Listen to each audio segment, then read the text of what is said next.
Ang malamig na kamay ng ama, ang huling nadama ni Marizel o Mariz, habang unti-unting lumilisan ang hininga nito sa silid ng ospital.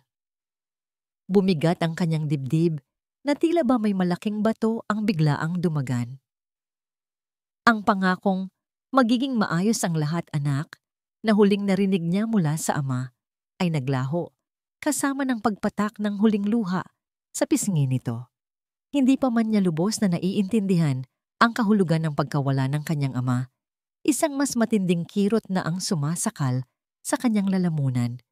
Ito ang simula ng kanyang bangungot, ang araw na hindi lang ang kanyang ama ang nawala, kundi pati na rin ang lahat ng pinaniniwalaan niya sa buhay. Isang linggo matapos ang libing, umupo si Mariz sa harap ng isang abogadong dati pinagkakatiwalaan ng kanilang pamilya, si Attorney Ramirez. Katabi niya ang kanyang tiyahin na si Elena, ang ina ni Candice, at si Candice mismo na abala sa paglalaro sa kanyang cellphone. Ang dating kasintahan niyang si Ramil, na dati halos hindi umaalis sa tabi niya, ay nakaupo sa tapat. Tahimik ngunit may kakaibang kinang sa mga mata.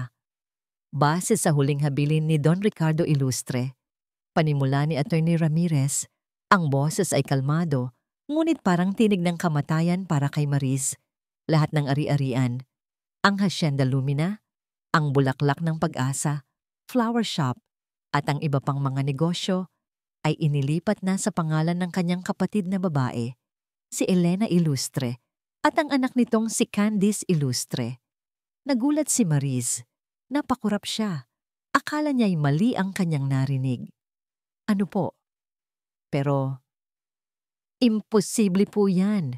Ako ang nag-iisang anak ni Papa. Ako ang tagapagmana ng Hacienda Lumina. Ngumisi si Candice na para bang matagal na niyang inaantay ang sandaling iyon. Oh Mariz, hindi mo ba talaga alam? Matagal nang nilulubog ni Tito Ricardo ang sarili niya sa utang. Kinailangan niyang isanla ang lahat para lang mabayaran ang kanyang mga bisyo. Kami ang nagligtas sa kanya. Kumulo ang dugo ni Marizom. Sinungaling ka? Hindi ganyan si Papa. Wala siyang bisyo. Ang hasyenda ang buhay niya. Ngunit sumabat si Attorney Ramirez. Iyan ang nakasaad sa mga dokumento. Binibining Marizel. May mga pirma rin ni Don Ricardo na nagpapatunay sa kanyang mga desisyon. Isinubsob niya ang ilang papel na may selyo at selyo sa harap ni Mariz. Ang mga pirma ay tila totoo, ngunit may kakaibang lamig na bumalot sa puso ni Mariz. Si Elena, ang kanyang madrasta, ay huminga ng malalim at umiling, na tila ba nalulungkot. Mariz, anak, alam kong mahirap tanggapin, pero kailangan nating isalba ang hasyenda. Kung hindi kami, sino? Sayang naman ang pinaghirapan ng ama mo. Ang salitang anak ay parang lason sa tainga ni Mariz. Kailanman ay hindi siya tinuring na tunay na anak ni Elena. Ngayon, ginagamit nito ang salitang iyon para saktan siya. Napatingin si Mariz kay Ramil, naghahanap ng kaunting kapanaligan kahit na isang kislap lang ng awa sa mga mata nito. Ngunit malamig na tumalikod si Ramil, tila nahihiya o sadyang walang pakialam. Mas lalo siyang nasaktan sa kawalang imik nito kaysa sa pagiging lantaran nitong kalaban. Ito ang lalaking minahal niya, ang lalaking pinagkatiwalaan niya. Mariz, I'm sorry, sabi ni Ramil.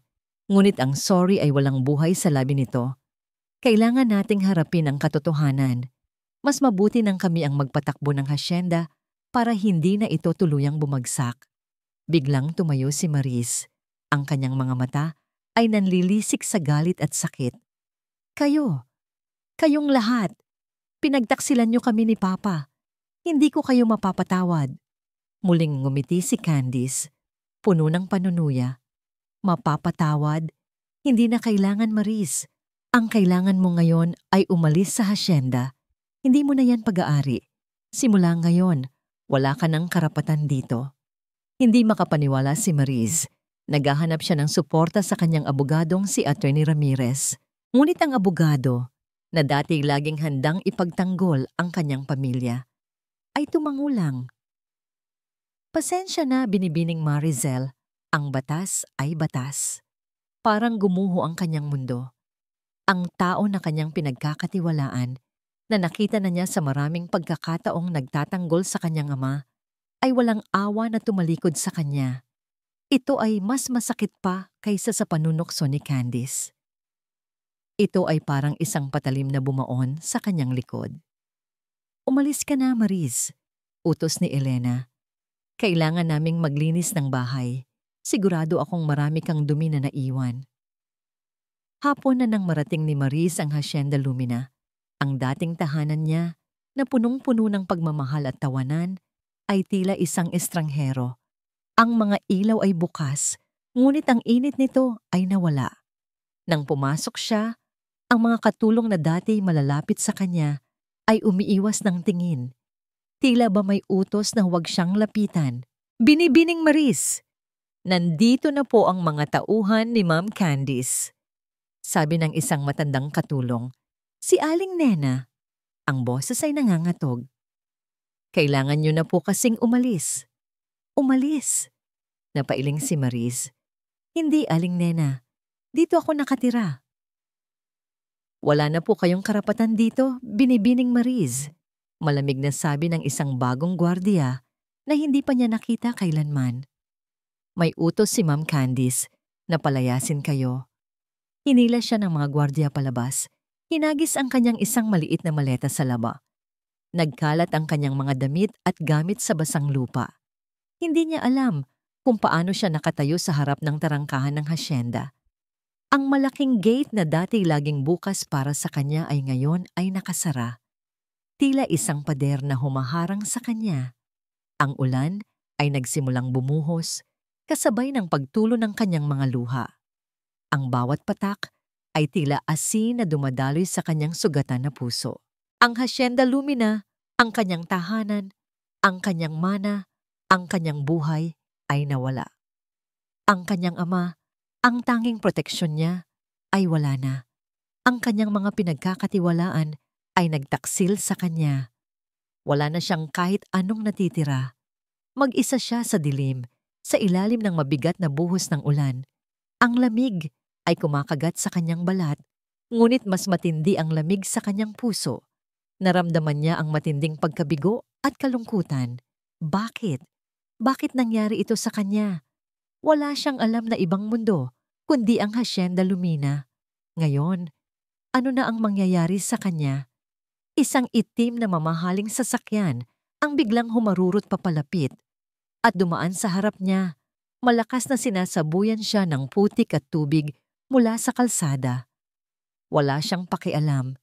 Hindi niya namalayan ang sakit sa kanyang katawan. Mas masakit pa ang sakit sa kanyang kaluluwa. Tiningnan niya ang sasakyang palayo. Ang mga ilaw nito ay unti-unting lumiliit at kasabay nito ang kanyang pag-asa. Walang-wala na siya. Nanginginig si Mariz, hindi lang sa lamig ng ulan, kundi sa lamig ng pagtataksil na bumalot sa kanya. Nakaupo siya sa isang sulok sa ilalim ng maliit na bubong ng isang lumang tindahan na sarado na. Ang mga luha niya ay patuloy sa pag-agos, humahalos sa patak ng ulan na tumatama sa kanyang mukha. Wala siyang malapitan, walang matirhan. Ang kanyang cellphone na iwan sa loob ng hasyenda. Ang pera niya, kinuha ni Candice at Elena. Isa siyang walang-wala. Bumalik sa isip niya ang mga alaala. Ang tawa ni Papa habang tinuturuan siyang magtanim ng kape. Ang amoy ng sariwang bulaklak sa flower shop na itinayo ng kanyang ama para sa kanya. Ang mga simpleng sandali na ngayon ay parang isang panaginip na kay bilis naglaho.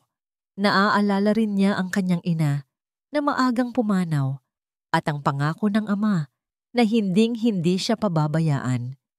At ngayon, lahat ng iyon ay parang isang laro lang sa kamay ng mga taksil. Biglang may maliwanag na ilaw ang tumama sa kanyang mukha. Isang malaking itim na SUV ang huminto sa kanyang harapan. Naramdaman niya ang takot. Baka si Candice at Ramil iyon para tuluyan siyang pahirapan. Ngunit nang bumukas ang pinto, bumaba ang isang pamilyar na anino. Matangkad, Malaki ang pangangatawan at may dalang payong. Maris? Ang boses. Hindi siya nagkakamali. Ngunit paano? Nate? Mahina niyang tanong, halos hindi makapaniwala. Si Nathaniel Saavedra, ang kanyang kalaro noong bata pa siya, ang anak ng kaibigan ng kanyang ama, ang lalaking matagal na niyang hindi nakikita na alam niyang nagtagumpay sa mundo ng negosyo. Ngunit bakit siya nandito? Lumapit si Nate, mabilis ang mga hakbang at ipinayong sa kanya ang dala. Ang kanyang mukha ay puno ng pag-aalala. Anong ginagawa mo rito? Mag-isa ka sa ulan. Ilang oras na kitang hinahanap. Niyakap ni Nate si Maris ng mahigpit. Hindi alintana ang basa nitong damit. Naramdaman ni Maris ang init mula sa katawan nito, ang kalinga na matagal na niyang hindi naramdaman. Dito, sa yakap ni Nate, doon niya unti-unting naramdaman ang pag-agos ng panibagong luha.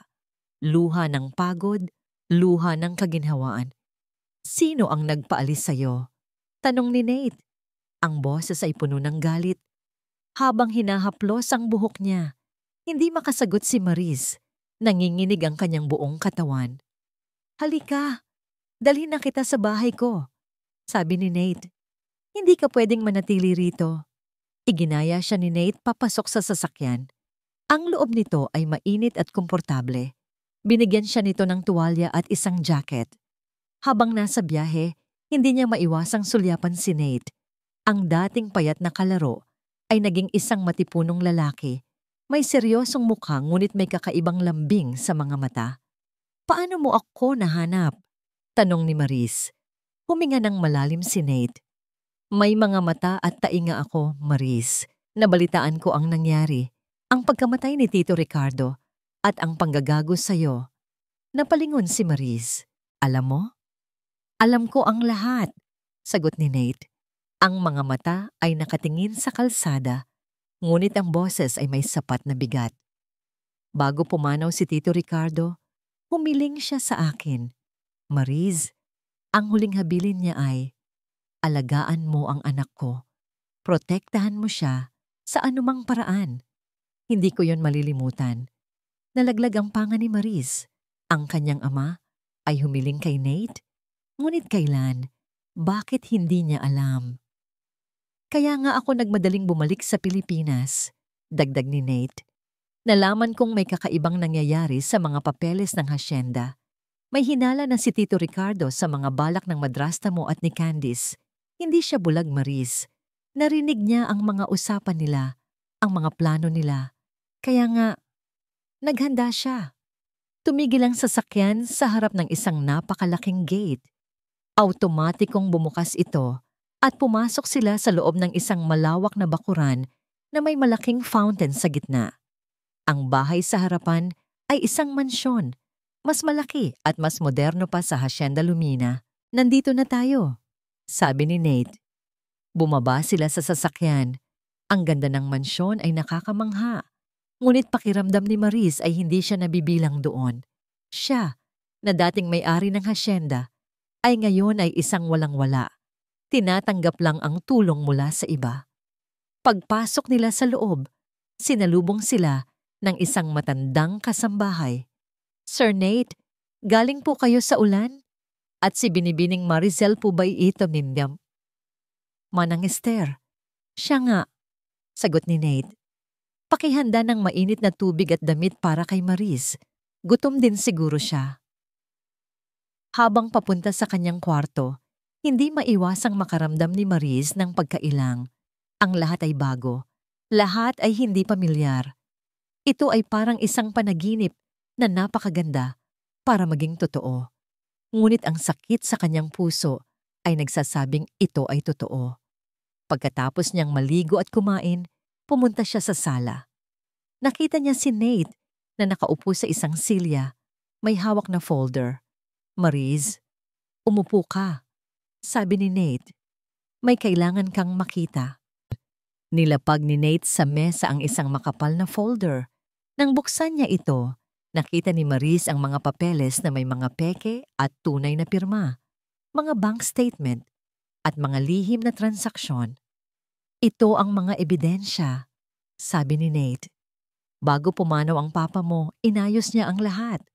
Mayroon siyang isang tunay na last will and testament at may mga dokumento rin na nagpapatunay sa pandaraya ni Candice, ni Ramil at ng madrasta mo. Inilipat niya ang isang bahagi ng mga asset sa isang trust fund sa pangalan mo. Ito ang huling barahan niya, Mariz. Ginawa niya ito para protektahan ka. Napanganga si Mariz. Ang kanyang ama ay may plano. Hindi siya basta-basta umalis ng walang ginawa. At ito, dagdag ni Nate, sabay abot ng isang maliit na sobre. Isang liham mula sa papa mo. Para lang sa'yo. Kinuha ni Mariz ang sobre. Ang mga kamay ay nanginginig. Sa liham ay nakasulat ang pamilyar na sulat kamay ng kanyang ama. Anak kong Mariz, kung nababasa mo ito, ibig sabihin ay wala na ako. Alam kong nasaktan ka sa mga nangyari at pasensya na kung hindi ko na ipagtapat lahat sa iyo noon. Pero gusto kong malaman mo na mahal kita. Alam kong may mga balak sila Elena at Candice at sinubukan kong maghanda. Ang Hacienda Lumina ay sayo, anak. Huwag mong hahayaang makuha nila ito. Magtiwala ka kay Nate. Siya ang aking pinagkakatiwalaan para protektahan ka. Lumaban ka, anak. Maging matapang ka. At huwag kalimutan, ang pag-ibig ko sa'yo ay walang hanggan. Pumatak ang mga luha ni Mariz sa liham. Ngayon, naiintindihan na niya. Hindi siya pinabayaan ng kanyang ama. Hindi siya nag-iisa. Ngunit ang pagdududa ay naroon pa rin. Bakit si Nate? Bakit sa kanya ibinilin ang lahat? Tumingin siya kay Nate. Ang mga mata ay puno ng tanong. Bakit ikaw, Nate? Bakit sa'yo ibinili ni Papa ang lahat ng ito? Ang kanyang boses ay mahina, puno ng pagdududa na pinipilit niyang itago. Ang tanong ni Mariz ay nanatiling nakabitin sa hangin, kasama ang hindi inaasahang bigat ng liham ng kanyang ama. Hindi agad sumagot si Nate. Tiningnan lang niya si Mariz. Ang kanyang mga mata ay tila nagbabasa sa bawat pagdududa sa puso nito. Mariz, panimula ni Nate, ipinagkatiwala sa akin ng papa mo ang mga dokumento. At ang liham na yan, matagal na bago siya pumanaw. Naramdaman na niya ang mga galaw ni na Elena. Alam niya na may balak silang masama. Pero bakit ikaw? Muling tanong ni Mariz. Ang boses ay puno pa rin ng agam-agam. Bakit hindi ako? Ako ang anak niya. Huminga ng malalim si Nate dahil alam ng papa mo na ikaw.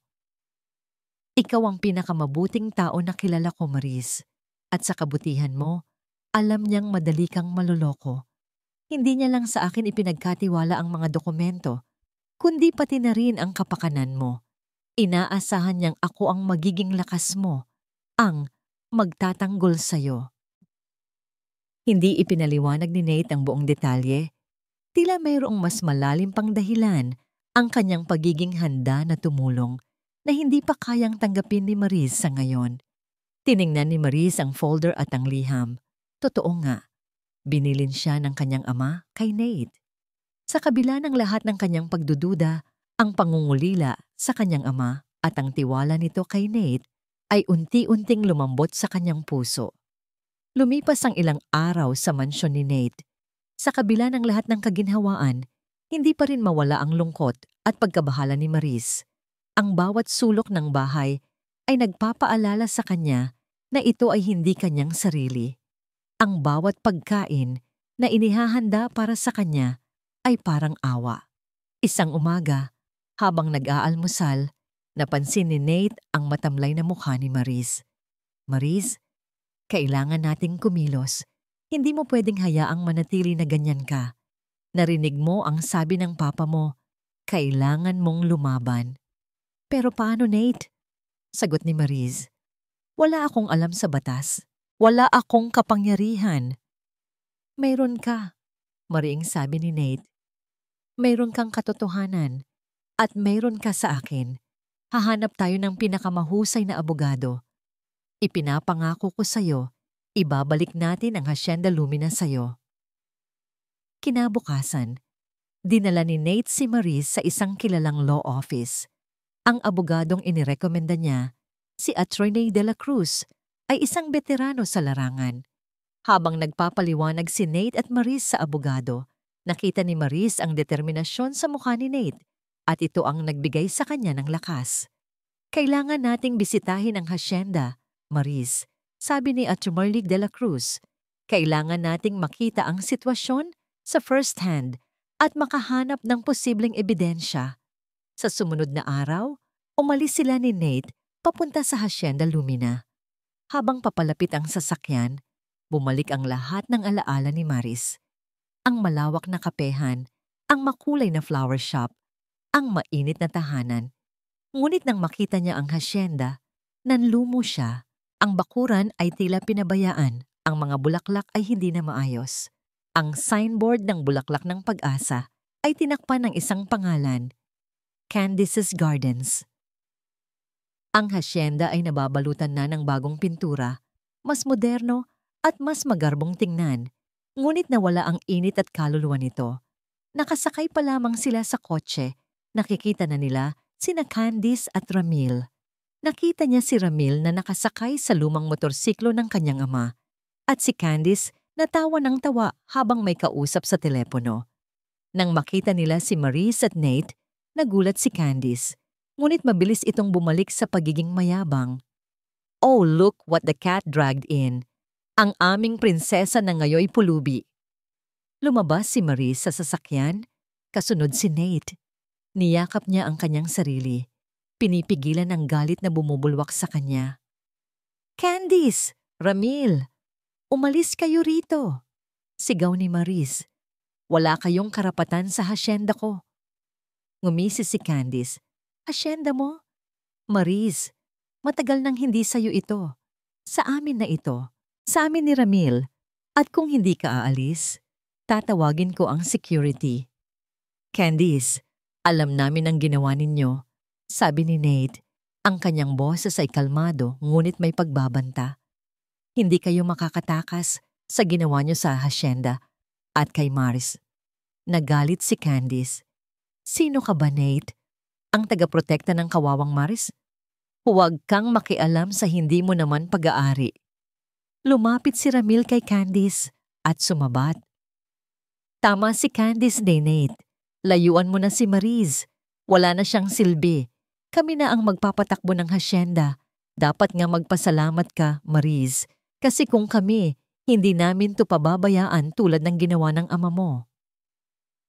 Ang mga salita ni Ramil ay parang patalim sa puso ni Maris. Ang lalaking minahal niya, ngayon ay kasama na ng kanyang mga kaaway at binababoy pa ang alaala ng kanyang ama. "Huwag mong dungisan ang alaala ng ama ko," sigaw ni Maris. Ang kanyang boses ay nanginginig sa galit. "Maris, tama na," sabi ni Nate at hinawakan ang braso nito. Tumingin si Nate kay Candice. Ang kanyang mga mata ay nanlilisik. "Candice, Elena, binabalaan ko kayo. Hindi kayo magtatagal dito. Meron kaming ebidensya at meron pang hindi nyo alam. Ang papa ni Maris ay hindi ganoon kasimple. May inihanda siyang ace card laban sa inyo." Nagulat si Candice sa sinabi ni Nate. Ang kanyang nangiti ay biglang nawala. Alam niya na si Nate ay hindi basta-basta. Ngunit hindi niya alam kung ano ang ace card na sinasabi nito. Nakatayo si Candice sa gitna ng kanyang bagong hasyenda. Ang muka ay namumutla. Tumingin siya kay Ramil na halatang nag-aalala rin. "Hindi niyo kami kayang talunin," sigaw ni Candice. Ngunit ang kanyang boses ay hindi na kasing confident. "Hindi niyo kayang ibalik ang lahat. Hinding-hindi." Hinila ni Nate si Maris pabalik sa sasakyan. Bago sila umalis, tumingin si Nate kay Candice. Ang kanyang boses ay malalim at puno ng banta. "Babala ako sa iyo, Candice. Wag na wag mong gagalawin si Maris. Kung hindi, mas masahol pa sa impyerno ang mangyayari sa iyo." Pagkaalis ng sasakyan, naiwan si Candice sa bakuran ng hasyenda. Ang mukha ay puno ng galit at pagkabahala. Narinig ni Nate ang sinabi ni Candice sa hangin. "Hahayaan ko ba silang magtagumpay? Hindi. Hinding-hindi. Sisirain ko siya ng tuluyan." Ngunit ang boses na yon, bagamat pilit na matapang, ay may bakas na ng takot. Ang pagbisita sa Hacienda Lumina ay parang isang patalim na muling bumaon sa puso ni Mariz. Ang nakita niyang pagbabago, ang kawalang hiyaan ni na Candice at Ramil ay nagpakulo ng kanyang dugo. Ngunit sa likod ng galit, mayroong kakaibang lakas na naramdaman si Mariz na bunga ng presensya ni Nate. Ang mga salita nito, ang pagbabanta kay Candice, ay nagbigay sa kanya ng hindi inaasahang kalinga at pag-asa. Sa mga sumunod na araw, nagsimula ang seryosong paghahanda para sa laban sa hukuman. Araw-araw, abala si Mariz at Nate sa pag-uusap kay Ate De La Cruz, pagrerepaso ng mga dokumento at paghahanap ng karagdagang ebidensya. Habang lumalalim ang kanilang samahan, unti-unting lumambot ang puso ni Mariz. Ang kanyang pagdududa kay Nate ay dahan-dahang nawawala, napapalitan ng paghanga at pagtitiwala. Isang hapon, habang nagre-repaso sila ng mga lumang papeles ng hasyenda, nakita ni Mariz ang isang litrato. Ito ay isang lumang larawan nila ni Nate noong bata pa sila, nakaupo sa ilalim ng mangga sa hasyenda. Napangiti siya. "Naalala mo pa ba ito, Nate?" tanong ni Mariz. "Ang mangga na laging dinadalhan ako ng papa ko ng hinog na bunga." Lumapit si Nate at tiningnan ang litrato. "Oo naman. Naalala ko pa nga, minsan, muntik ka nang mahulog dyan, kung hindi lang kita nasalo." Nagulat si Mariz.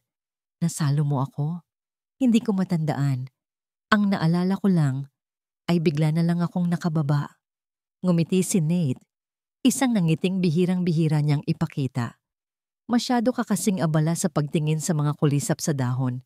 Akala mo'y mga paru-paro." Natawa si Mariz. Ang kwento ni Nate ay nagpaalala sa kanya ng isang bagay na matagal na niyang nakalimutan. Noon pa man pala, mayroong nang nagpoprotekta sa kanya nang hindi niya nalalaman. "Salamat, Nate," bulong ni Mariz. "Salamat sa lahat." Tinitigan siya ni Nate sa mga mata. Ang kanyang titig ay malalim at seryoso. "Wala iyon, Mariz. Iyan ang papel ko. Ang protektahan ka. Hindi lang ito tungkol sa mga dokumento o sa kaso. Hindi lang ito tungkol sa utang na loob sa kanyang ama. Mas malalim pa ang ibig sabihin ng mga titig at salita ni Nate." Naramdaman ni Mariz ang muling pag-init ng kanyang puso. Isang damdaming matagal nang nawala. Ngunit hindi nagtagal ang kanilang katahimikan. Isang gabi, habang nag-iisa si Mariz sa kanyang kwarto, nakatanggap siya ng isang text message mula sa isang unregistered number. "Akala mo ba mananalo ka, Mariz? Nagkakamali ka. Lahat ng galaw mo alam namin. Humanda ka. Hindi ka na makakabalik sa hasyenda. Sisirain ko ang pangalan mo." Nagulantang si Mariz. Ang kanyang puso ay kumabog ng mabilis. Ito ay galing kay Candice. Ang mga banta nito ay hindi lang salita. Alam niyang kayang gawin ni Candice ang lahat para saktan siya. Kinaumagahan, ipinakita ni Mariz ang text kay Nate. Kumunot ang noo ni Nate. "Huwag kang mag-alala, Mariz. Hindi ka nila kayang saktan hanggat kasama mo ako," sabi ni Nate. "Palalakasin natin ang security at dapat nating isama ito sa kaso." Nang araw ding iyon, habang papunta sila sa opisina ng abogado, may bumangga sa sasakyan nila. Hindi ito malakas, ngunit sapat para magdulot ng maliit na gulo. Lumabas si Nate at ang driver. Si Mariz ay nanatili sa loob, ngunit may isang lalaki ang biglang lumapit sa sasakyan niya at mabilis na idinikit sa bintana ang isang maliit na papel. Nang makita siya nito, mabilis itong tumakbo palayo at sumakay sa isang motorsiklo. Kinilabutan si Mariz. Ito ay isang mensahe. Sa papel ay nakasulat ang isang pangalan, Ramil. At sa ilalim, mayroong isang address. Pagdating nila sa opisina ng abogado, ipinakita ni Mariz kay Nate ang papel. Nagulat si Nate. "Ano ito?" tanong ni Nate. "Hindi ko alam," sabi ni Mariz. "Pero alam kong si Ramil ang nagbigay nito. Nakita ko siya." Pinilit ni Atty. De La Cruz na manatiling kalmado si Mariz. "Ito ay maaaring patibong o Ito ay maaaring isang hint. Anong ibig sabihin nito, Nate? Tanong ni Maris. Hindi niya alam kung anong iisipin. Ito ba ay isang tulong mula kay Ramil o isa pang pagtataksil? Ang pagdududa ay muling bumalik, kumakagat sa kanyang puso.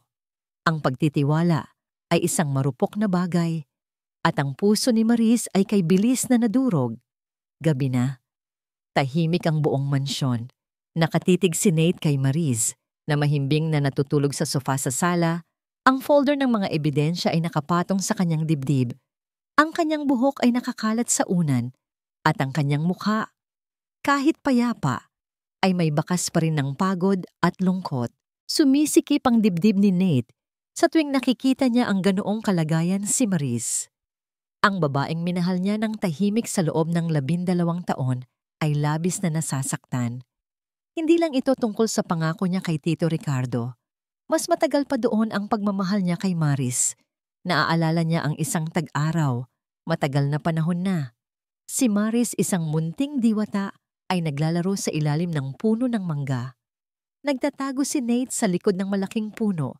Pinapanood ang bawat galaw nito. Aksidente siyang nahulog mula sa sanga. Si Maris, imbes na matakot, ay lumapit sa kanya at binigyan siya ng isang wildflower. Sabay sabing, "Okay ka lang, Nate? Ang bigat mo." Flashback. "Ouch!" reklamo ni Nate habang nakasalampak sa lupa. Lumapit si Maris. Ang kanyang malalaking mata ay puno ng pag-aalala. Kinuha niya ang isang maliit na dilaw na bulaklak sa damuhan at inabot kay Nate. "Para sa'yo, Nate. Para mawala ang sakit mo," sabi ni Maris. Ang kanyang boses ay parang musika sa tenga ni Nate.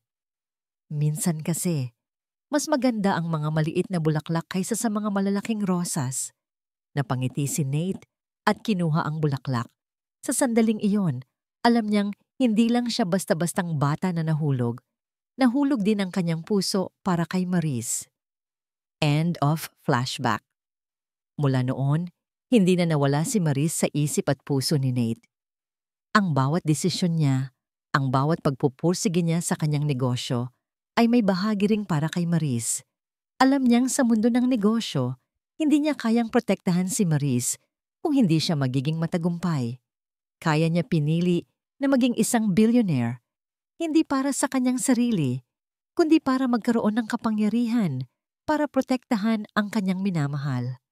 Pinulot ni Nate ang maliit na piraso ng papel na ibinigay ni Maris sa kanya. Ang address na nakasulat doon ay pamilyar. Ito ay isang liblib na bahagi ng syudad, kilala sa mga ilegal na transaksyon. Ibig sabihin ba nito ay may itinatago si Ramil o nagbibigay lang siya ng maling impormasyon? Bumalik si Nate sa kanyang opisina sa bahay. Binuksan niya ang kanyang laptop at tinawagan ang kanyang private investigator. "Anong balita sa pamilya Ilustre, Aling Faye?" tanong ni Nate sa kanyang PI. "Sir Nate, nakita ko po ang koneksyon ni na Elena Ilustre at ng isang dating negosyanteng nagngangalang Don Emilio Vergara. Si Don Emilio po ay nalugi dahil sa isang deal na pinasok niya kay Don Ricardo Ilustre, ang ama ni Binibining Marizel, noong bata pa sila. Mayroon pong personal na galit si Elena kay Don Ricardo. Lumalabas po na dati siyang kasintahan ni Don Emilio at nawasak din ang pamilya niya dahil sa pagkalugi nito." Napakuyom ang kamao ni Nate. Hindi lang pala ito tungkol sa pera. May personal na galit si Elena kay Tito Ricardo. Ibig sabihin, mas malalim ang ugat ng kasamaan ni na Elena at Candice. Ginagamit lang nila si Candice bilang instrumento. At si Candice po, mayroon din siyang mga kakaibang transaksyon sa ibang bansa. Lumalabas po na may mga money laundering scheme na pinasok siya sa tulong ni Ramil. "Hindi po ito simple, Sir Nate." Tumango si Nate. "Sige, Aling Fe. Patuloy mo lang ang investigasyon. Ipadala mo sa akin ang lahat ng detalye." Pagkatapos ng tawag, narinig niya ang pagtunog ng kanyang cellphone. Isang international call. Ito ay mula sa kanyang business partner sa New York, si Mr. Evans. "Nate, may balita ako sa'yo. Ang deal sa Saavedra Industries at ang mga Hapon ay tuloy na. Malapit na nating pirmahan ang kontrata. This is a billion-peso deal, Nate. Isang malaking tagumpay para sa atin. Ngunit imbes na matuwa, nanatiling seryoso si Nate. Isang billion-peso deal, ang pangarap ng bawat negosyante. Ngunit ano ang halaga nito kung mawawala sa kanya si Maris? Kung mawawasak ang kanyang mundo? Mr. Evans, sabi ni Nate, ang kanyang boses ay matatag. I postpone mo ang deal. Kailangan kong manatili rito sa Pilipinas. Hindi ko pwedeng iwanan ang isang mahalagang bagay dito. Nate, what are you talking about? This is our biggest deal yet. Hindi mo ito pwedeng ipagpaliban. Ipinaliliban ko. Mariing sabi ni Nate. Kapag sinabi kong ipinaliliban, ipinaliliban. Ang bagay na ito ay mas mahalaga kaysa sa anumang deal na pinirmahan ko. Ipapadala ko sa iyo ang lahat ng kailangan mo, pero hindi ako pwedeng umalis. Walang nagawa si Mr. Evans kundi sundin ang utos ni Nate. Pagkatapos ng tawag, naramdaman ni Nate ang isang kurot sa kanyang dibdib.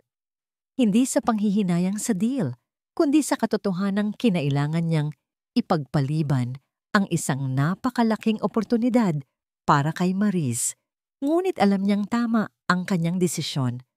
Wala nang mas mahalaga pa kay Maris. Biglang tumunog muli ang kanyang phone. Isang alerto mula sa kanyang team ng security. May nakita silang kakaibang aktibidad sa social media. Maris Ilustre, dating tagapagmana ng Hacienda Lumina, isiniwalat ang tunay na kulay, sangkot sa maling paggamit ng pondo. Ang headline ay may kasamang pekeng balita at mga dokumento na nagpapakita na si Maris mismo ang naglalabas ng pondo mula sa hacienda. Alam niyang ito ang gagawin ni Candice. Ang pagtataksil na ito ay mas masahol pa sa pagnanakaw ng ari-arian. Ito ay ang pagpatay sa pangalan at dignidad ni Maris.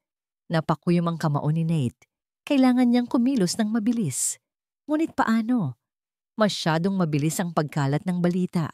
Tumingin siya sa natutulog na Maris.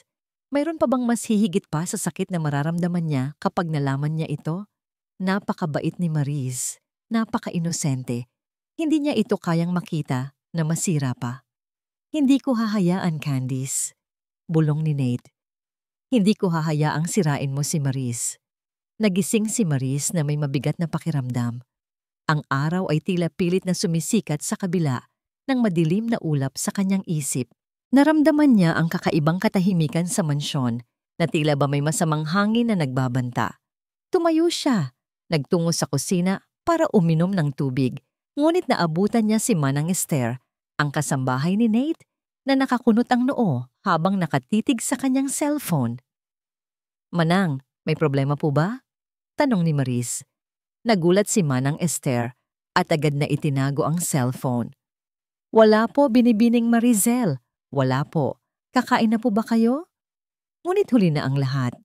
Nahagip ng mata ni Maris ang isang headline sa screen ng cellphone ni Manang Esther. Isang larawan niya ang nakita niya at sa ilalim nito ay may nakasulat. Ang tunay na mukha ng bilyonaryong tagapagmana, magnanakaw ng sariling pamilya? Parang bombang sumabog sa kanyang tenga ang mga salitang iyon. Mabilis niyang kinuha ang phone ni Manang Esther. Bumungad sa kanya ang napakaraming artikulo, post sa social media at mga balita sa TV.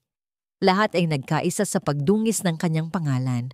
Ang mga pekeng dokumento na nagpapakita na siya ang naglabas ng milyon-milyong piso mula sa kumpanya ng kanyang ama ay kumalat na parang apoy. Nanginginig ang kanyang mga kamay. Binuksan niya ang news channel sa TV sa sala. Naroon sina Candice at Ramil nagbibigay ng interview. Nakangiti si Candice, ang kanyang boses ay tila sinasalamin ang pekeng pagkaawa. Sobrang sakit po sa akin na makita na ang sarili kong pinsan na itinuring ko ng kapatid ay kayang gawin ito sa aming pamilya. Ang pagkalugi ng aming hacienda ay dahil sa kanya, sabi ni Candice at umarte pa na tila umiiyak. Ang masakit pa, pati ang huling habilin ng kanyang ama ay nilalabag niya. At pagkatapos, lumabas sa screen ang isang malaking litrato ng isang sulat. Ang kanyang mundo ay gumuho sa sandaling nakita niya ang pamilyar na sulat kamay ng kanyang ama. Ito ang isang suicide letter na inilabas ni na Candice. "Patawad, Maris. Mahal kita, anak. Pero hindi ko na kaya. Pinabayaan kita. Pinabayaan ko ang hasyenda. Ang lahat ng problema natin ay dahil sa aking kahinaan, sa aking kapabayaan. Sana ay kayang patawarin mo ako. At sana, si Candice ang maging tunay na tagapagmana ng hasyenda. Siya lang ang may kakayahang itayo ulit ang lahat. Hindi totoo. Hindi totoo. Hindi kailanman isusulat ng kanyang ama ang mga salitang iyon. Hindi siya kailanman susuko at hinding-hindi niya ipapasa ang hasyenda sa iba. Ito ay isang paninirang puri. Isang kasinungalingan. Naramdaman ni Maris ang pananakit sa kanyang dibdib na tila ba may libu-libong karayom ang tumutusok sa kanya. Ang mga salita ng kanyang ama na nagsasabing siya ang dahilan ng pagkalugi, ang nagsasabing pinabayaan siya nito, ay sumasakal sa kanyang lalamunan. Hindi lang kinuha ni na Candice ang kanyang hasyenda, kundi pati na rin ang dangal ng kanyang ama at ang kanyang sariling pagkatao. "Maris!" Mabilis na lumapit si Nate sa kanya. Narinig nito ang ingay mula sa TV. Mabilis nitong pinatay ang telebisyon at niyakap si Maris. "Hindi totoo yan, Maris. Kasinungalingan lahat yan," sabi ni Nate at hinahaplos ang buhok niya. Ngunit hindi na marinig ni Maris ang mga salita ni Nate.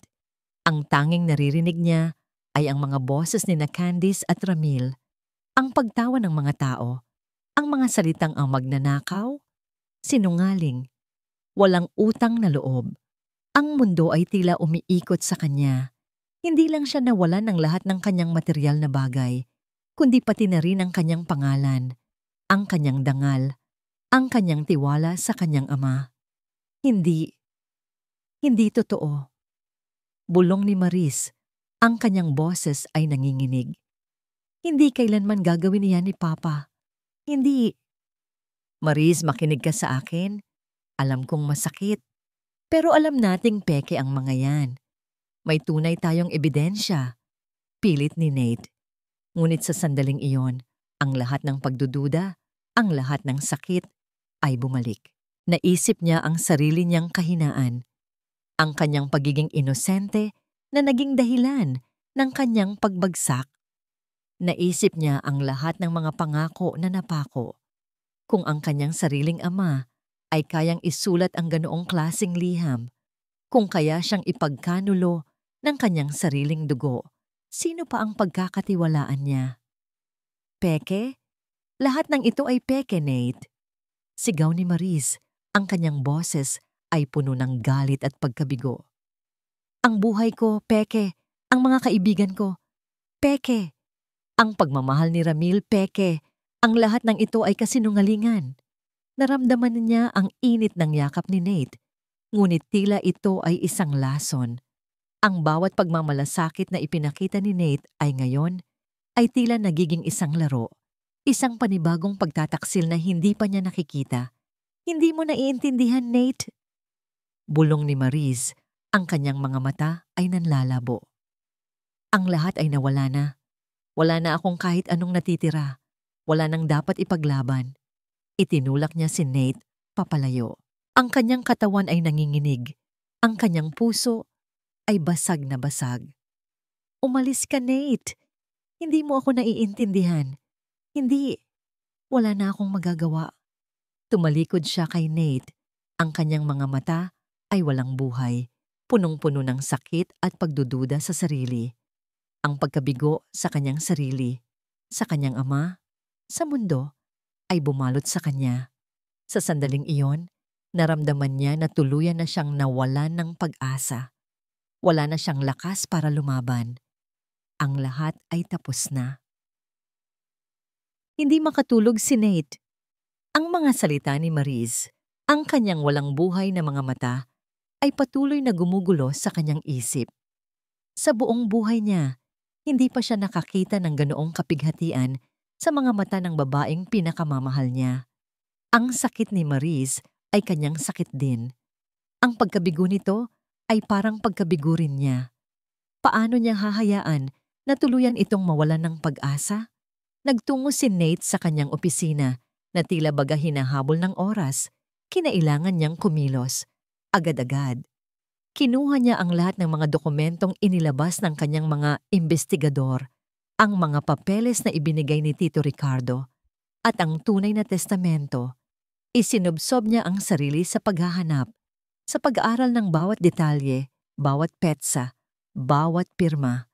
Kailangan niyang makahanap ng isang bagay, isang detalye na magbibigay ng sapat na lakas kay Mariz para muling lumaban. Sa gitna ng kanyang paghahanap, nakita niya ang isang maliit na tala sa ilalim ng tunay na last will and testament ni Tito Ricardo. Ito ay isang handwritten note, nakasulat sa Tagalog, na tila ba huling paalala. Nate, ang tunay na kopya ng Hacienda Lumina Deed of Sale ay nasa lumang vault sa ilalim ng aking opisina sa Hacienda. Ang passcode ay ang kaarawan ni Mariz. Alam kong matatalino sila, pero hindi nila alam ang tungkol sa vault na yan. Iyan ang huling baraha. Mabilis na bumilis ang tibok ng puso ni Nate. Ang lumang vault. Walang sino man ang nakakaalam niyan, maliban kay Tito Ricardo at marahil sa kanya, na nakakita rito noong bata pa siya. Ito ang huling baraha. Ito ang magpapatunay sa lahat. Nakahinga siya ng malalim. Mayroon pa ring pag-asa. Mayroon pa silang laban. Ngunit paano niya itatayo si Mariz? Paano niya maibabalik ang tiwala nito? Bumalik sa kanyang isip ang pagtalikod niya sa billion-peso deal. Flashback. Nate, this is your biggest break. Isang deal na magpapalit sa landscape ng Asian market. Sabi ni Mr. Evans, ang kanyang boses ay umaalingaw sa telepono. Ang mga Japanese investors ay nakakahanap ng pagkakataon na tulungan tayong mag-expand. Si Nate ay nakatingin sa larawan ni Mariz sa kanyang desk. Ang mga mata nito ay puno ng inosenteng saya. Ang boses ni Mr. Evans ay tila malayo. Hindi ko magagawa, Mr. Evans. Matatag na sagot ni Nate. May mas mahalagang bagay na kailangan kong unahin dito. Ipapadala ko sa iyo ang lahat ng kailangan mo. Magpadala ka ng kapalit ko. Pero hindi ako aalis. Nate, iniwanan mo ang isang bagay na magbibigay ng bilyon-bilyong piso para sa isang bagay na mas mahalaga sa lahat ng bilyon-bilyong piso mo. Putol ni Nate. Hindi ito pinag-uusapan, Mr. Evans. Ang desisyon ko ay pinal. End of flashback. Walang pinagsisihan si Nate sa desisyong yon. Ang pera, ang kapangyarihan, ay walang halaga kung mawawala si Mariz. Ang bawat sentimo na kinuha niya ay para lang magkaroon ng paraan para maprotektahan siya. Tinawagan niya agad si Attorney De La Cruz. Attorney De La Cruz, mayroon po akong bagong impormasyon.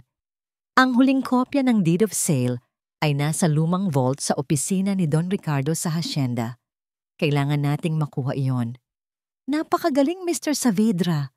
Halos sigaw ng abogado sa kabilang linya. Iyan ang kailangan natin. Iyan ang magpapatunay na peke ang lahat ng dokumentong ipinasa ni na Candice. Tatawagan ko agad ang korte para humingi ng search warrant. Matapos ang tawag, naramdaman ni Nate ang isang bigat na nawala sa kanyang dibdib. Ngayon, meron na silang malinaw na landas. Ngunit nanatili ang problema ni Mariz, ang kanyang puso, ang kanyang pagdududa. Alam ni Nate na kailangan na niyang gawin ang pinakamahirap na bagay. Ang sabihin ang buong katotohanan kay Mariz. Hindi lang ang tungkol sa kaso, kundi ang tungkol sa kanyang sarili. Ang tungkol sa pagmamahal niya. Nagpunta siya sa sala. Nakita niya si Mariz, nakaupo sa sahig, nakayakap sa kanyang mga tuhod, nakatitig sa kawalan. Ang ilaw sa kanyang mga mata ay nawala. Lumapit si Nate, dahan-dahan, na tila ba ayaw nitong magulat si Mariz. Umupo siya sa tabi nito. Naramdaman niya ang lamig sa balat nito, ang panginginig ng mga balikat nito. Mariz. Mahina niyang tawag. Hindi kumilos si Mariz. Mariz, muling sabi ni Nate, mas matatag na ngayon. Nakuha niya ang kamay ni Mariz at hinawakan ng mahigpit. Mayroon akong kailangan sabihin sa'yo. Isang bagay na matagal ko nang itinago. Tumingin si Maris kay Nate, ang kanyang mga mata ay blanko. Huminga ng malalim si Nate. Alam niyang ito ang sandaling hihirangin niya ang lahat. Ang lahat ng pagtatago, ang lahat ng takot, na baka hindi siya tanggapin. Ngunit mas matindi ang takot na baka mawala si Maris sa kanya ng tuluyan. Maris, simula ni Nate, ang kanyang boses ay punong-puno ng damdamin. Ang pangako ko sa papa mo ay hindi lang dahil sa utang na loob. Ito ay dahil mahal kita, Maris. Matagal na. Mula pa noong mga bata pa tayo. Sa loob ng 12 taon, ikaw lang ang laman ng puso ko. Ang mga salita ni Nate ay parang kidlat na tumama kay Maris. Nanlaki ang kanyang mga mata. Ang kanyang puso, na kanina'y tila yelo, ay biglang nagkaroon ng kakaibang pagtibok. Mahal niya ako? Sa loob ng 12 taon? Ang lalaking laging naroon, laging tahimik na nagmamasid, ay may ganitong lalim ng damdamin para sa kanya? Sinubukan niyang magsalita, ngunit walang lumabas sa kanyang bibig. Ang pagkabigla ay labis. Ang kanyang isip ay naglalayag pabalik sa mga alaala.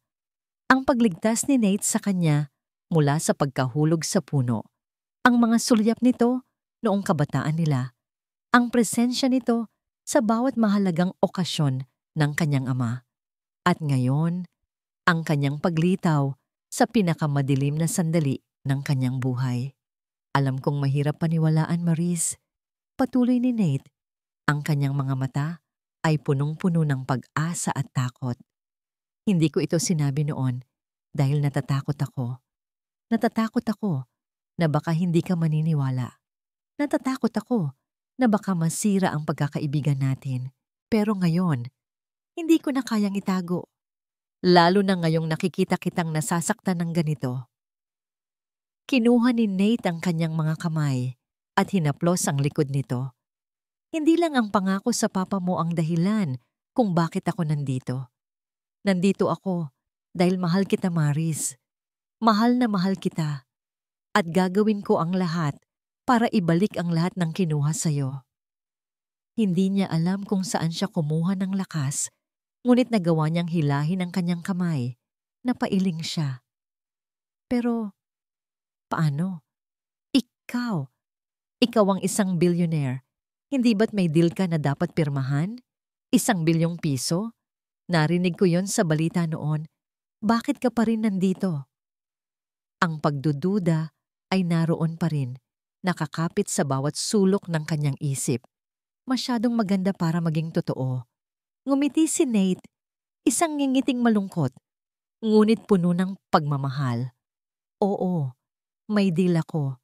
1 billion peso deal. Pero ipinagpaliban ko yon, Maris. Mas mahalaga ka kaysa sa anumang pera. Kaya ko yon iniwanan. Para sa'yo. Para manatili rito at tulungan ka. Parang may bumalikwas sa puso ni Maris ang 1 bilyong piso. Isang halaga na kayang baguhin ang buhay ng sinuman. At iniwanan iyon ni Nate para sa kanya. Ang lahat ng pagdududa ay tila naglaho, napalitan ng isang mainit na agos ng pagmamahal at pasasalamat. Si Nate, ang tahimik niyang tagapagtanggol. Si Nate, ang kanyang knight in shining armor na hindi niya kailanman napansin. Biglang tumunog ang telepono ni Nate. Si Attorney de la Cruz. Mr. Saavedra, nakuha na po namin ang search warrant. At ang magandang balita, nakita namin ang vault sa opisina ni Don Ricardo sa Hacienda Lumina. Nakuha na namin ang deed of sale. Totoo ang sinabi ninyo. Mayroon na tayong hindi matatawarang ebidensya laban kina Candice at Elena. Isasampa na natin ang kaso at sa pagkakataong ito, wala na silang kawala. Nakanganga si Maris. Ang deed of sale? Ang huling barahan ng kanyang ama? Ito ay totoo. Hindi pa tapos ang laban. Tinitigan ni Nate si Maris. Ang kanyang mga mata ay punong-puno ng galak. Narinig mo, Maris? Mayroon tayong laban. Hindi pa tayo talo. Hindi pa tapos ang lahat. Dahan-dahang tumayo si Maris. Ang kanyang mga mata, na kanina'y walang buhay, ay unti-unting nagkaroon ng ningning. Ang mga luha ay naglandas sa kanyang pisngi. Ngunit hindi na ito luha ng kalungkutan, kundi luha ng pag-asa. Ang sakit ay naroon pa rin, ngunit ngayon, merong isang bagay na mas malakas pa kaysa sa sakit. Ang pagmamahal. Ang pagmamahal ni Nate, ang pagmamahal ng kanyang ama, at ang pagmamahal niya sa sarili. Hindi siya susuko. Hindi siya hahayaan na sirain ni na Candice ang lahat. Nilapitan niya ang salamin sa dingding. Tiningnan niya ang kanyang refleksyon. Hindi na siya ang munting diwata na dating nakatira sa hasyenda. Hindi na rin siya ang babaeng nawalan ng lahat. Siya si Marizel Ilustre, ang anak ng isang matapang na ama at ang babaeng minamahal ng isang tapat na lalaki. Candice, Ramil, Elena. Bulong ni Maris sa kanyang sarili. Ang kanyang boses ay matatag at puno ng determinasyon. Hindi niyo ako kayang sirain. Hindi niyo kayang manalo. Ipaglalaban ko ang Hacienda Lumina. Ipaglalaban ko ang alaala ng aking ama. At ipaglalaban ko ang sarili ko. Lumingon siya kay Nate, na nakatingin sa kanya na may paghanga sa mga mata. Niyakap niya si Nate nang mahigpit. Ang kanyang puso ay puno ng pasasalamat at pagmamahal. Salamat, Nate. Bulong niya. Salamat sa lahat. Ngayon, handa na akong lumaban. Ang simoy ng hangin ay tila mabigat, puno ng kaba at pag-asa. Ito ang araw ng paghuhukom. Ang araw na matutukoy ang kapalaran ng Hacienda Lumina at ang katotohanan sa likod ng lahat ng kasinungalingan. Nakasuot si Maris ng isang simpleng puting damit. Ang kanyang buhok ay nakapusod ng maayos. Ang kanyang puso ay kumakabog ng malakas. Ngunit sa pagkakataong ito, hindi ito sa takot, kundi sa pagiging handa. Sa kanyang tabi, nakaupo si Nate. Ang kanyang kamay ay nakahawak sa kanyang kamay, nagbibigay ng tahimik na suporta. Ang kanyang presensya ay parang kalasag, nagbibigay ng lakas sa bawat pagdududa na pilit na sumisiksik sa kanyang isip. Ang bulwagan ng Land Council ay puno ng tao. Naroon ang mga miyembro ng konseho, ang mga kinatawan ng komunidad, at ang mga reporter na uhaw sa balita. Sa tapat nila, nakaupo sina Candice, Ramil at Elena. Ang kanilang mga mukha ay tila kampante pa rin. Ngunit nakita ni Maris ang kaunting kaba sa mga mata ni Candice at ang pagiging balisa ni Ramil. Nagsimula ang pagdinig. Sinalaysay ni Attorney De La Cruz ang lahat ng ebidensya, ang pekeng testamento, ang mga ilegal na transaksyon, at ang pagdungis sa pangalan ni Maris. Mayroon din silang hawak na mga ebidensya ng money laundering scheme ni na Candice at Ramil na ibinigay ng private investigator ni Nate. Ipinapakita namin, Your Honors, na ang mga respondent na sina Elena Ilustre, Candice Ilustre at Ramil Santos ay sadyang nagplano na agawin ang Hacienda Lumina mula sa tunay na nagmamay-ari nito, si Binibining Marizel Ilustre. Mariing sabi ni Attorney De La Cruz. At hindi lang iyan, sila rin ang nagpakalat ng mga kasinungalingan at nagdungis sa pangalan ng aming kliyente, pati na rin ang alaala ng yumaong si Don Ricardo Ilustre. Nagprotesta ang abogado ni na Candice. Your Honors, pawang kasinungalingan ang lahat ng yan. Ang aming kliyente ay may hawak na lehitimong testamento at ang mga akusasyon sa paggamit ng pondo ay gawa-gawa lamang. Kung gayon po, sabi ni Attorney De La Cruz, nais naming ipakita ang tunay na huling habilin ni Don Ricardo Ilustre kasama ang deed of sale ng Hacienda Lumina na nakita sa kanyang personal na vault sa hacienda. Inilabas ni Attorney De La Cruz ang mga dokumento. Ang bulwagan ay napuno ng bulungan. Nagulantang sina Candice, Ramil at Elena. Namutla ang kanilang mga mukha. Alam nila na tapos na ang laro. Iyan ay peke. Pekeng lahat iyan. Sigaw ni Candice at tumayo. Hindi totoo. Kami ang may-ari ng hacienda. At mayroon din kaming ebidensya, dagdag ni Attorney De La Cruz, na nagpapakita ng personal na galit ni Elena Ilustre kay Don Ricardo Ilustre na nag-udyok sa kanya na planuhin ang lahat ng ito. Ito ay hindi lang tungkol sa pera, kundi sa paghihiganti. Tumingin si Maris kay Elena. Ang kanyang mukha ay puno ng galit. Ang mga mata ay nanlilisik. Ngayon, naiintindihan na niya ang lahat. Ang pagkapuot na naramdaman niya noon mula kay Elena ay hindi lang imahinasyon. Ang Land Council ay nagbigay ng pahinga para pag-usapan ang mga ebidensya. Habang naghihintay, narinig ni Maris ang mga reporter na kinakapanayam sina Candice. "Ma'am Candice, totoo po ba ang mga akusasyon na ito?" Tanong ng isang reporter. Hindi totoo." Sigaw ni Candice, ang kanyang mukha ay puno ng galit. "Gawa-gawa lang lahat iyan ng bruhang yan. Inggit lang siya sa akin." Sabay turo kay Maris. Ngunit dumating ang mga pulis. "Candice Ilustre, Ramil Santos, Elena Ilustre, you are under arrest for fraud, perjury, and malicious libel," sabi ng pulis. Nagulat ang lahat. Nagkaroon ng kaguluhan. Hindi ko kayo papayagan," sigaw ni Candice at sinubukan niyang lumaban. Ngunit huli na ang lahat. Kinulong siya ng mga pulis. Si Ramil ay tahimik na sumuko. Ang kanyang mukha ay puno ng takot. Si Elena ay nakatayo lang. Ang kanyang mga mata ay nanlilisik. Tila ba nagpaplano pa rin ng paghihiganti. Pumunta si Maris sa gitna. Tiningnan niya ang lahat ng tao. Ang kanyang boses ay matatag at puno ng dignidad. "Ang Hacienda Lumina ay hindi lang isang ari-arian," sabi ni Maris. "Ito ay ang alaala ng aking ama, ang aming pamana, ang aking pagkakakilanlan. Pinilit nilang sirain ang lahat. Pinilit nilang agawin ang akahat. Ngunit hindi sila magtatagumpay. Ang katotohanan ay laging mananaig."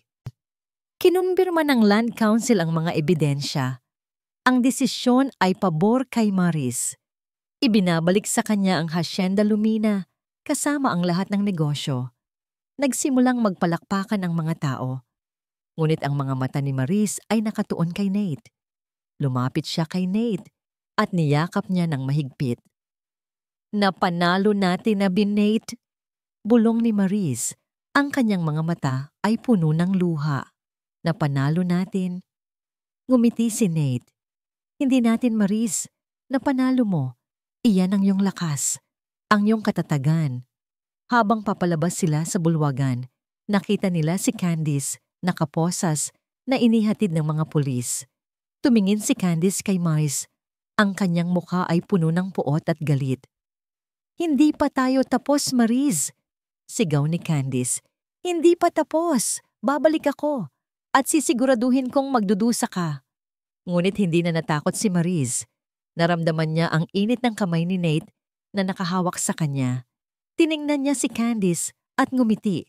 Isang namangiting puno ng pagpapatawad at pag-asa. Hindi na siya natatakot dahil alam niya na hindi na siya nag-iisa. Ang simoy ng hangin sa Hacienda Lumina ay hindi na kasing bigat ng dati.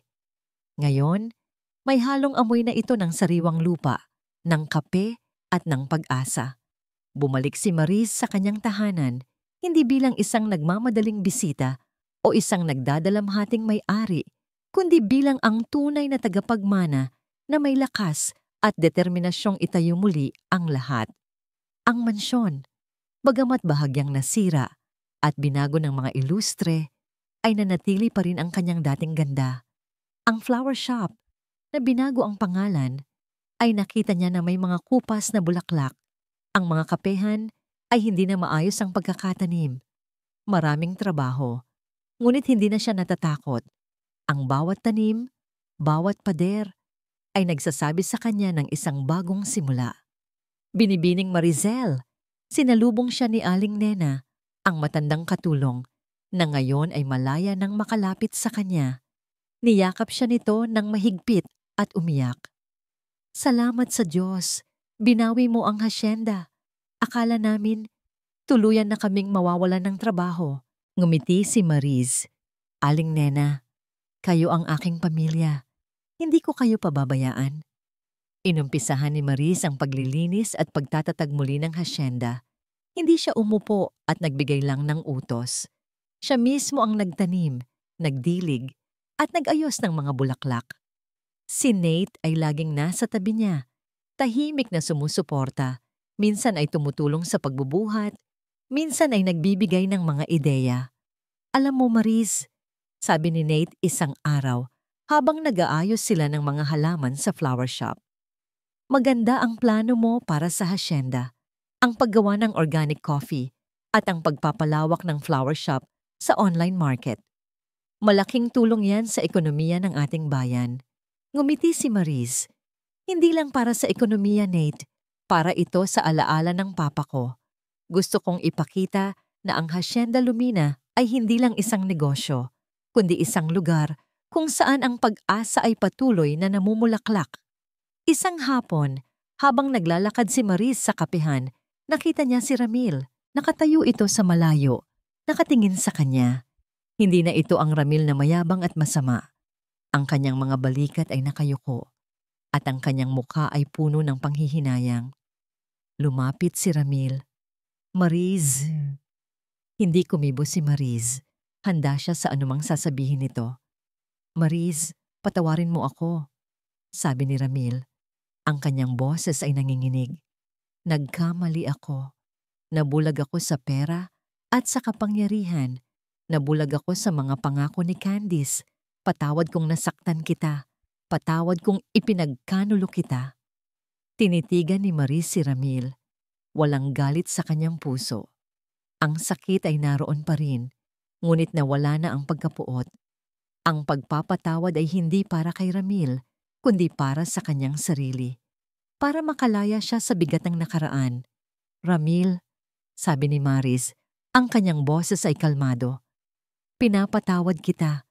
Hindi lang ikaw ang nagkamali. Nagkamali rin ako. Nagtiwala ako sa maling tao. Pero kailangan kong umusad at kailangan mo ring iyon gawin. Sana ay matuto ka sa lahat ng nangyari. Napalingon si Ramil.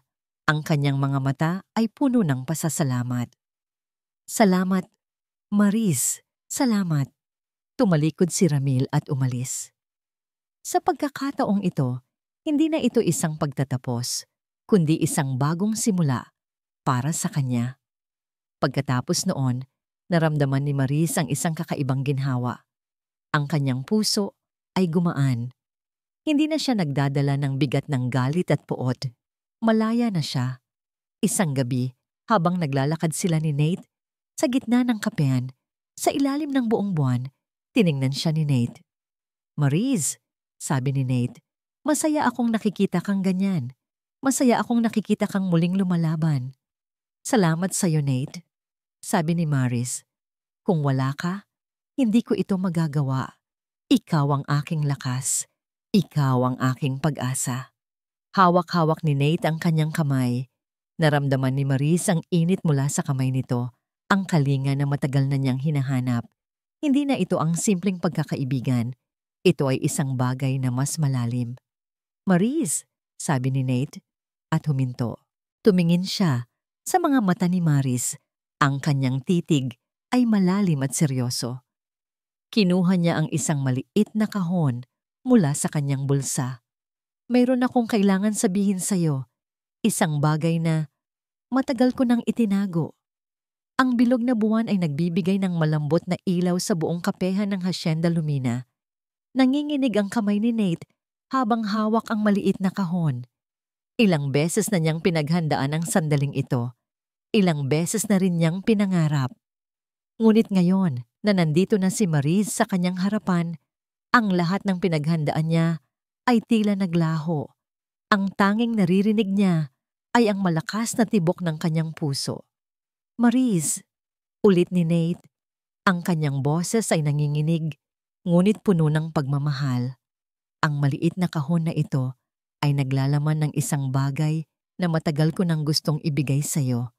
Pero bago ko yon ibigay, gusto kong malaman mo ang lahat. Huminga siya ng malalim. Mula noong bata pa tayo, Maris, ikaw na ang pangarap ko. Ang bawat tawa mo, ang bawat ngiti mo, ang bawat luha mo ay naging bahagi ng aking buhay. Pinanood kita habang lumalaki ka, habang nagiging isang magandang babae. At sa bawat sandali, lalo kang minamahal ng puso ko. Ang kanyang mga mata ay puno ng pag-asa habang nakatitig siya kay Maris, na ngayon ay tahimik lang na nakikinig. Ang kanyang mga mata ay nagliliwanag sa ilalim ng buwan. Noong pumanaw ang papa mo at nakita kitang naghihirap, nasaktan ako ng sobra. Naramdaman ko ang lahat ng sakit mo. Naisip ko na hindi ko na pwedeng hayaang masaktan ka pa. Ang pangako ko sa papa mo na protektahan ka ay hindi lang utang na loob. Ito ay dahil mas mahalaga ka sa akin kaysa sa lahat ng bagay sa mundo. Mas mahalaga ka sa anumang negosyo, sa anumang kong kayamanan. Binuksan ni Nate ang kahon. Sa loob nito ay isang simpleng singsing na may maliit na brilyante. Ang disenyo nito ay sumisimbolo sa isang kuling-kulong na sanga ng kape na may isang maliit na bulaklak sa gitna. Ang Hacienda Lumina, ang kanilang pag-asa, ang kanilang pag-ibig. Lumuhod si Nate sa harap ni Maris. Ang kanyang mga mata ay nanlalabo sa luha. Maris Ilustre, ibigay mo sana sa akin ang pribilehiyo na alagaan ka habang buhay. Ibigay mo sana sa akin ang pagkakataon na gumawa ng isang bagong tahanan na walang kalungkutan, walang pagtataksil, kundi puno ng pagmamahal at pag-asa. Maris, will you marry me? Will you be my wife? Hindi makapaniwala si Maris. Ang kanyang mga kamay ay nanginginig. Ang kanyang puso ay kumabog ng mabilis, tila baga sasabog sa kanyang dibdib.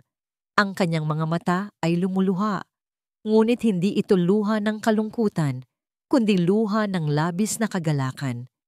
Ang lahat ng sakit, ang lahat ng pagsubok, ang lahat ng pagtataksil ay biglang nawala. Ang tanging nararamdaman niya ay ang pagmamahal ni Nate, ang pagmamahal na matagal nang naroon, tahimik na naghihintay, nagpoprotekta. Neting, bulong ni Maris. Sana ay tanggapin mo ako, Maris. Hindi ako perpekto, pero ipinapangako ko sa'yo, mamahalin kita ng buong puso, aalagaan kita, poprotektahan kita, habang buhay. Tiningnan ni Maris ang singsing, tiningnan niya si Nate. Ang kanyang mga mata ay puno ng pag-ibig. Oo, Nate, sabi ni Maris at tumango. Ang kanyang boses ay puno ng kagalakan. Oo, pakakasalan kita. Mahal na mahal kita, Nate. Mabilis na tumayo si Nate. Niyakap niya si Maris ng mahigpit at inikot niya ito. Ang kanyang puso ay puno ng labis na kaligayahan. Isinuot niya ang singsing sa daliri ni Maris. Akmang hahalikan niya ito, ngunit napahinto siya. Maris, sabi ni Nate, hindi ka kailangan ng sinuman para protektahan. Napakalakas mo. Kailangan lang kita sa buhay ko. Hindi para maging mahina ka, kundi para makasama ka sa pagharap sa lahat ng pagsubok. Ngumiti si Maris. Alam ko, Nate, natutunan ko na yan. Pero mas masarap kung may kasama akong haharap sa lahat ng ito. At doon, sa gitna ng kapehan, sa ilalim ng buwan, naghalikan sila. Isang halik na puno ng pagmamahal, pag-asa, at isang pangako ng walang hanggang pagmamahalan. Ang hangin ay tila bumulong ng kanilang pag-ibig, at ang mga puno ng kape ay tila nagpalakpakan. Hindi na siya nag-iisa. Hindi na siya mahina. Siya si Maris Ilustre, ang babaeng natuto ng lumaban at natuto ng magmahal muli. Isang taon na ang lumipas. Ang Hacienda Lumina ay hindi na ang dating lugar na nakita ni Maris matapos ang pagtataksil. Ito ay muling nabuhay, mas makulay, mas masigla at puno ng bagong pag-asa. Ang mga kapehan ay lunti ang lunti. Mas maayos ang pagkakatanim at ang bawat butil ng kape ay tila may kwento ng pagbangon. Ang bulaklak ng Pag-asa Flower Shop ay muling nagbukas, mas malaki, mas moderno, at may online presence na naghahatid ng kaligayahan sa bawat sulok ng bansa.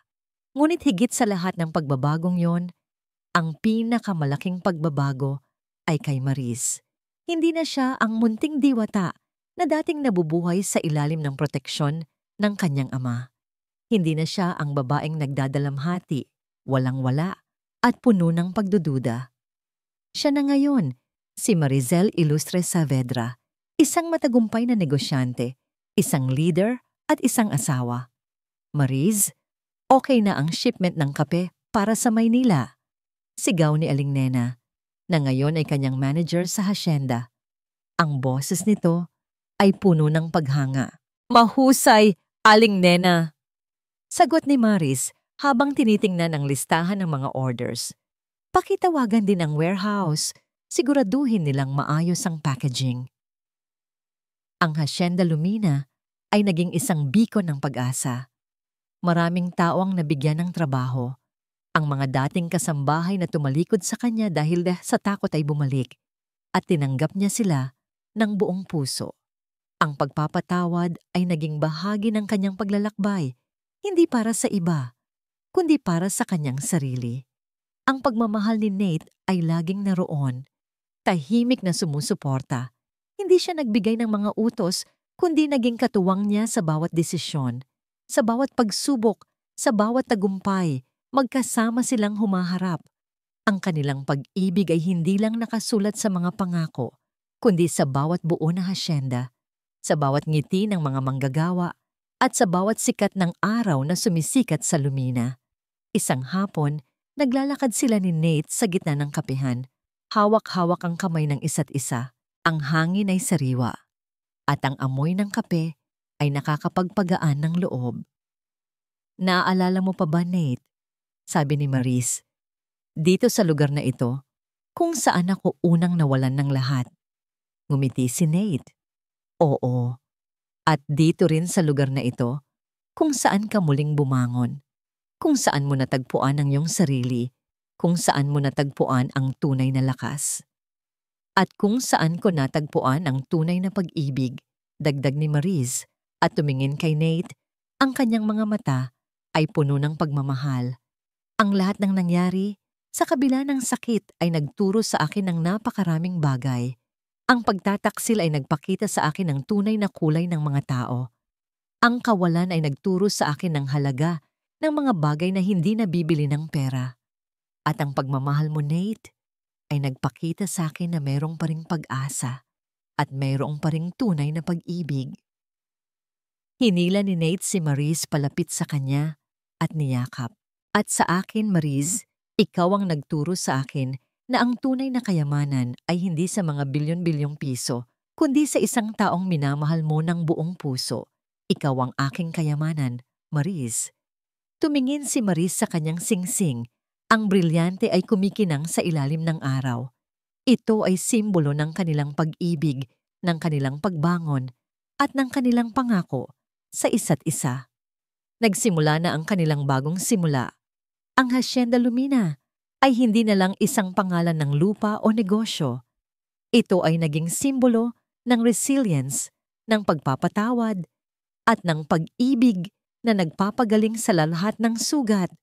Ang kanilang pamilya, na ngayoy dalawa na, ay lumalaki at ang bawat araw ay puno ng bagong pag-asa.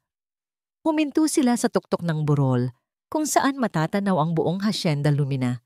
Ang araw ay sumisikat ng buong ganda, nagbibigay ng gintong kulay sa mga dahon ng kape. Nandoon si Maris, matatag, matapang, at puno ng pag-ibig. Sa kanyang tabi, si Nate, ang kanyang asawa, ang kanyang katuwang, ang kanyang walang hanggang pag-ibig. Magkasama silang nakatingin sa bukang liwayway, handa sa anumang hamon na ihaharap ng buhay dahil alam nilang sa huli, ang pag-ibig at pag-asa ay laging mananaig. At dito nagtatapos ang kwento ni Maris at Nate, isang paglalakbay ng pagbangon at pag-ibig. Sa lahat ng nakinig at nakiisa sa bawat kabanata ng buhay ni Maris at Nate, mula sa kaibuturan ng aking puso, maraming salamat po. Ang paglalakbay na ito sa pagsusulat ay hindi lamang isang paglikha ng kwento. kundi isang pagtuklas sa lalim ng pagkatao at pag-asa. Sa bawat salitang inukit, sa bawat emosyong inilatag, naramdaman ko ang tibok ng kanilang mga puso, ang bigat ng kanilang mga pagsubok, at ang ningning ng kanilang pagmamahalan. Tunay ngang isang karangalan ang ibahagi ang kanilang istorya sa inyo. Sana'y naiwan sa inyong mga puso ang mensahe ng kwentong ito, na kahit gaano kahirap ang pagsubok, gaano kalalim ang sugat ng pagtataksil, mayroong laging daan patungo sa pagpapatawad, sa paghilom, at sa paghahanap ng tunay na pag-ibig. Ang pag-asa ay hindi kailanman nawawala, at ang katatagan ng puso ay higit pa sa anumang kayamanan. Kung mayroon po kayong naramdaman, kung mayroong bumagabag sa inyong isipan, o kung mayroon kayong nais ibahagi tungkol sa kwento ni Maris at Nate, huwag po kayong mag-atubiling mag-iwan ng inyong mga komento. Nais kong marinig ang inyong mga saloobin. Maraming salamat muli sa inyong oras at pagmamahal.